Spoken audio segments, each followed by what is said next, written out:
Hi guys, Zach here with another Command & Conquer Red Alert video. In this game I'm playing a free-for-all match on the map Central Conflict. I'm playing in the bottom right hand corner and I'm playing as the Soviets. Today I'm doing a little bit of a different video. What I'm going to be doing is I'm going to be building Mammoth tanks. I was asked about last week, I think in one of my other videos, why I never build Mammoth tanks, and in this video I'm going to try building straight Mammoths. So I'm not going to go for any heavy tanks, I'm just going to go for Mammoth tanks straight away. Now just before I do this, I'd just like to say this is not an optimised build order and I'm not recommending this as a good way to play the game. But it's going to affect my build order quite a bit if I'm going to go for Mammoth tanks straight away. Because in order to build Mammoth tanks, you need a radar dome. Well, you need an information centre, but to get an information centre, you need a radar dome. So I will be building a radar dome and information centre really early on, which some of you will be pleased about because some of you complain when I don't build a radar dome. So I'm going to be building that very, very early. I'm going to be building it after my first war factory. So I'm going to build one war factory. That's going to be important because I'm going to need to build some ore trucks. And then I'm going to build a radar dome and an information centre. And once I get the information centre down, I will be able to build Mammoth tanks. So I'm just getting my second power plant down. I'm going to get my radar dome and I'm going to need another power plant probably before I get my information centre because I do use a lot of power. What the information centre will allow me to do though is it'll also allow me to build Tanyas, which will be really good. I can have a bit of fun with them. I don't often build Tanya, well I don't often build an information centre for that matter unless I'm playing allies, but Tanya can be always good fun. Especially with Soviets, you do get helicopters. I won't be building them this game, but sometimes you can helicopter Tanyas back into the back of people's bases. But in this game, we will be looking primarily at Mammoth tanks and how effective they are. And in hindsight, I built 2 ore trucks, but in hindsight, I probably should have built a third one. Never mind though. So let's compare the Mammoth tank to the heavy tank because those are the 2 main alternatives for the Soviets. In terms of HP, the heavy tank has 400 hit points and the Mammoth tank has 600 hit points, so the heavy tank has 66% of the hit points of the Mammoth tank. Let's have a look at attack power. The attack power of the heavy tank is 3/4, which is 75% that of the Mammoth tank. So in percentage terms, you're looking at between 66% and 75% when you're looking at HP and attack power. However, when you look at the cost of the Mammoth tank compared to the heavy tank, it only costs 56% of the price of the Mammoth tank. So if you're looking at those statistics, then the heavy tank, you're getting a lot more for the ore that you're paying for it. And also, the speed at which Mammoth tanks are built is also linked to the amount they cost in ore. And if you build 5 Mammoth tanks, in that time, your opponent, if they're playing Soviets, can build about 9 heavy tanks. If you work it out, it's about 8.9 heavy tanks. So it rounds to 9, pretty much. So the question is, would 5 Mammoth tanks be better than 9 heavy tanks? That's the question. And that's not... Now, we haven't taken into account some of the other things. The Mammoth tanks move a lot slower. They only have a movement speed of 4, whereas the heavy tanks have a movement speed of 7, so they're much, much quicker. But the Mammoth tanks have some other advantages. They can fire aircraft, and if the health falls below 50%, they can start to regenerate back to 50%. So those are some of the statistics when you're looking at Mammoth tanks and heavy tanks. And as you can see, I've just used my Tanya to take off some scouts and just cause a little bit of harassment. And yeah, I'm just having a look. If I can, with Tanya, I'm going to destroy some buildings, but it depends whether he's paying attention or not.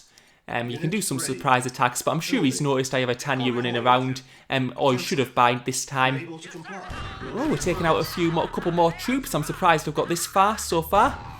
Right, so we're going to try and go around the back of these heavy tanks, and I think he's has he noticed me yet? And we might get a war factory kill. And actually sold it.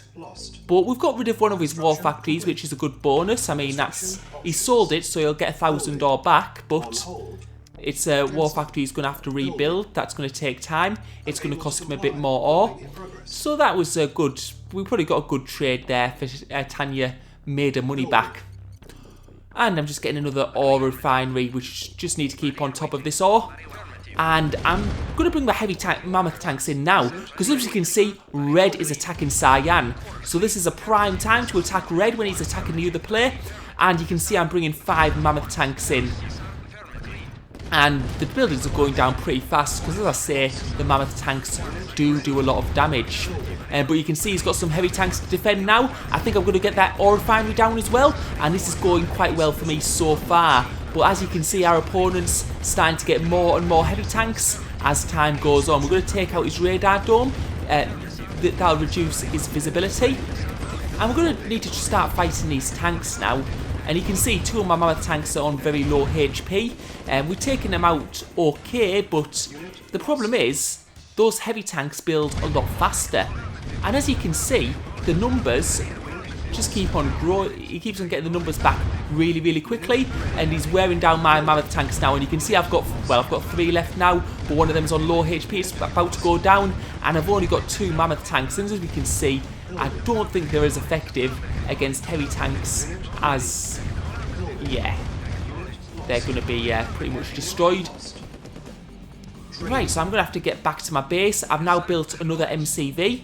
The advantage of that is that when I deploy it into a construction yard, my structures will be trained twice as fast. And that's going to be somewhat important because, as you can see, I'm starting to build Tesla coils just to give myself a bit more defence. And as you can see, some heavy tanks are at the south of my base, and I think they're going to be coming in shortly. Yeah, you can see I've been causing a bit of distraction up there. But we can see his heavy tanks are starting to tap my radar dome, so I'm trying to bring my mammoth tanks over. But you can see their slow speed is really highlighted here, and that Tesla coil has gone down because although Tesla coils do a lot of damage, if you leave them on their own, unprotected, they've got very low HP, so they can be destroyed quite easily by tanks.